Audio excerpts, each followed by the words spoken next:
Anak ajari ilmu, keagamaan, pendidikan, cara mandiri, dan disiplin hidup. Bukan terjadi dalam semalam. Dia lahir dari pola asuh yang tanpa sadar mungkin telah kita lakukan bertahun-tahun.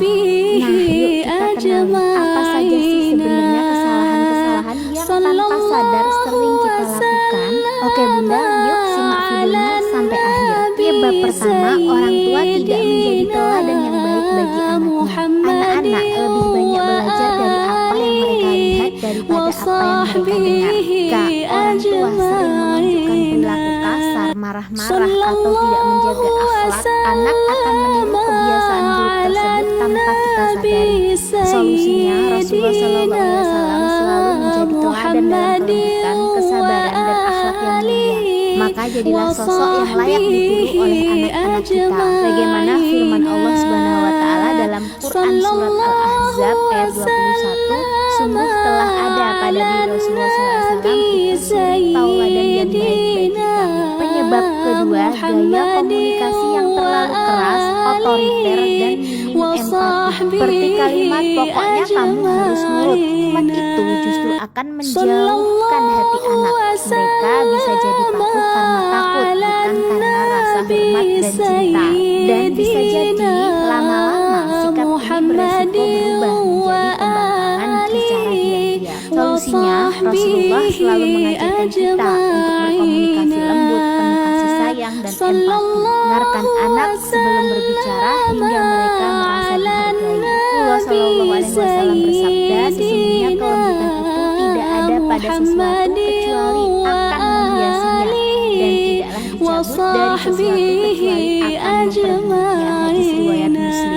Penyebab yang ketiga, tidak menanamkan fondasi iman dan takwa sejak anak masih kecil. Ayah bunda sejak anak tidak paham bahwa berbakti kepada orang tua itu adalah bagian dari perintah agama.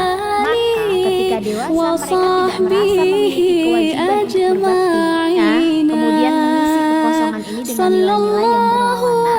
Solusinya, ajarkan nilai agama sejak anak usia dini. Biasakan anak untuk mengenal Allah melalui doa-doa pendek, cerita-cerita teladan Nabi, dan rutinitas ibadah yang sederhana namun penuh makna. Penyebab yang keempat, lingkungan rumah dipenuhi dengan ketegangan, tekanan, dan minim kasih sayang. Bunda, ketika rumah terasa tidak aman dan nyaman, anak akan cenderung mencari pelarian di rumah. Mereka bisa tumbuh menjadi pribadi yang keras, tertutup, bahkan bisa kehilangan rasa hormat terhadap orang tuanya. Solusinya, ciptakan suasana rumah yang penuh dengan ketenangan dan kasih sayang. Rumah yang hangat dan nyaman adalah modal dasar untuk tumbuhnya anak yang patuh dan lembut hatinya. Rasulullah bersabda, sesungguhnya Allah itu maha lembut dan mencintai kelembutan dalam segala urusan. Penyebab yang kelima, ketidakhadiranya orang tua secara emosional. Orang tua mungkin ada di samping anak secara fisik, tetapi jika mereka tidak benar-benar mendengar keluhan anak, tidak menemani tumbuh kembangnya secara emosional, anak akan merasa ditinggalkan dan mencari figur pengganti di luar rumah. Solusinya, berikan waktu yang berkualitas, dengarkan anak secara penuh perhatian, dan jadilah tempat mereka berbagi cerita. Ajarkan bahwa Allah senantiasa hadir dengan orang tuanya. Penyebab yang keenam, orang tua terlalu memanjakan anak secara berlebihan. Anak yang terlalu dimanja sejak kecil akan cenderung merasa berhak mendapatkan semua yang diinginkan. Ia merasa sulit menerima kata tidak dan beresiko kehilangan rasa hormat kepada orang tuanya ketika permintaannya tidak dipenuhi.